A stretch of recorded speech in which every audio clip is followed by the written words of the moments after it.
मध्य प्रदेश के सीधी में भतीजे ने वृद्ध चाचा के खाते से 18 लाख रुपए पार कर दिए। पीड़ित का दावा है कि पुलिस ने शिकायत करने के बावजूद भी आरोपियों से पैसे लेकर सीधे पुलिस कार्रवाई नहीं कर रही है और उच्च अधिकारियों को भी गुमराह कर रही है। वहीं पीड़ित राम कृपाल गुप्ता ने अब मुख्यमंत्री से न्याय की गुहार लगाई है। दावा है कि पीड़ित को रेलवे का मुआवजा 18,61,569 रुपए मिला, जहां आरोपी राजेंद्र गुप्ता ने बैंक खाते में अपना मोबाइल नंबर दर्ज करवाकर कूटरचित तरीके से पैसा पार कर दिया। देखिए पुलिस की कार्रवाई और फर्जीवाड़े की पूरी कहानी इस रिपोर्ट। सीधी के थाना कोतवाली अंतर्गत ग्राम कोतरकला भतीजे ने अपने सगे चाचा के बैंक खाते से रेलवे की मुआवजा राशि का फर्जी तरीके से आहरण कर लिया। शिकायतकर्ता ने अपने लिखित आवेदन में थाना प्रभारी एवं साइबर क्राइम सीधी को बताया कि पीड़ित राम कृपाल गुप्ता तने भगवान दीन गुप्ता निवासी कोतरकला का है, जिसकी आरजी नंबर 2/1/1 रकवा 0.398 है का अंश रकवा भूमि नई रेल लाइन ललितपुर सिंगरौली निर्माण हेतु अधिगृहित की गई थी, जिसका मुआवजा अवार्ड 18,61,569 रुपए मधुसूदन पैलेस स्थित एक्सिस बैंक में आया था। मुआवजा की भनक लगते ही पीड़ित का भतीजा अपने चाचा का खाता खुलवाने के लिए बैंक ले गया और खाता खुलवाते समय अकाउंट में अपना मोबाइल नंबर रजिस्टर्ड करवा दिया, जिससे खाते का लेन देन मोबाइल बैंकिंग के माध्यम से राजेंद्र गुप्ता तथा उसके लड़कों के द्वारा कूटरचित तरीके से किए जाने लगा। मैं राम कृपाल गुप्ता पिता मगनीदास गुप्ता, जो कि रेलवे का मुआवजा 18,61,000 पाया था, उसमें से राजेंद्र गुप्ता बीमारी हालत में और हमारा पूरा पैसा मार दिया। हम मरी लागे 90 वर्ष का हन, सियाने आदमी हैं, जबकि हमारा गरीब का मार दिया।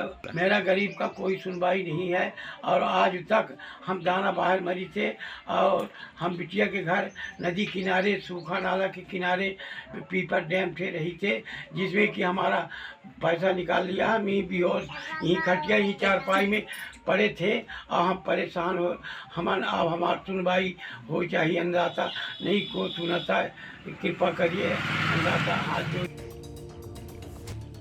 वहीं 31 अक्टूबर 2022 से फोन पे यूपीआई के द्वारा लगातार पैसा निकालता रहा, जिसकी कोई भी जानकारी खाता धारक राम कृपाल गुप्ता को नहीं थी।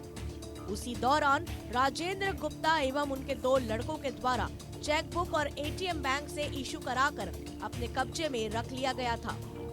31 जनवरी 2025 को राम कृपाल गुप्ता अपना स्वास्थ्य खराब होने पर जब पैसा निकालने एक्सिस बैंक सीधी पहुंचे तो बैंक मैनेजर द्वारा बताया गया कि आपके खाते में पैसे नहीं है। तब पीड़ित स्तब्ध रह गया तथा मामले की जानकारी अपने सगे संबंधियों को दी। तब उनके संबंधियों के द्वारा 18,61,569 रुपए का उनके खाते का स्टेटमेंट निकलवाया गया तो पता चला कि मुआवजा की राशि राजेंद्र गुप्ता एवं उनके लड़कों के कूटरचित तरीके से निकाल लिया गया है। आवेदन में बताया गया कि पीड़ित उम्र दराज एवं बीमारी से पीड़ित रहता है, जिसका फायदा उठाने के लिए राजेंद्र गुप्ता ने एक साजिश के तहत उक्त बैंक खाते से रुपए की निकासी कर लिया। फोन पे एवं यूपीआई के माध्यम से 31 अक्टूबर 2022 से 1 अक्टूबर 2022 तक राजेंद्र गुप्ता के द्वारा 1 लाख रुपए निकाला गया।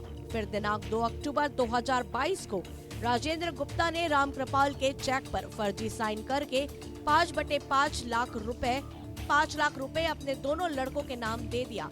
इस प्रकार राम कृपाल गुप्ता के पूरे पैसे कूटरचित तरीके से उड़ा लिए गए। इस मामले को जब राम कृपाल गुप्ता के नाती विनोद गुप्ता ने मामले की कार्यवाही के लिए हाथ पैर मारना चालू किया तो मामा राजेंद्र गुप्ता ने उसे सीधी आने पर जान से मारने की धमकी दे डाली, जिसकी शिकायत थाना कोतवाली में की गई है। विनोद गुप्ता जिला सीधी के निवासी हम हैं।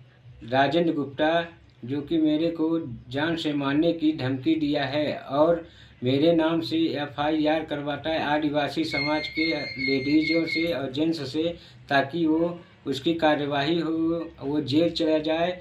मेरे नाना जी मेरे घर में रहते हैं और उनका ख्याल मैं रखता हूँ। उनका 18,61,000 रुपये मुआवजा निकाल लिया गया है, राजेंद्र गुप्ता ने निकाल लिया। इसलिए मैं सेवा सहाय करता हूँ। इसीलिए राजेंद्र गुप्ता ने मुझे बोला है कि तुम अगर साथ में रहोगे तुम्हें जान से मार देंगे, ख़त्म कर देंगे, या कि तुम्हें फंसा करके आदिवासी समाज से तुम्हें जेल भेज देंगे, तुम्हें हरिजन एक्ट लगवा देंगे। वहीं अब सीधी के सिटी कोतवाली पुलिस कार्रवाई करने के बजाय अपने उच्च अधिकारियों को यह कहकर गुमराह कर रही है कि पीड़ित के साथ फ्रॉड नहीं हुआ, बल्कि पीड़ित ने खुद पैसा दिया है।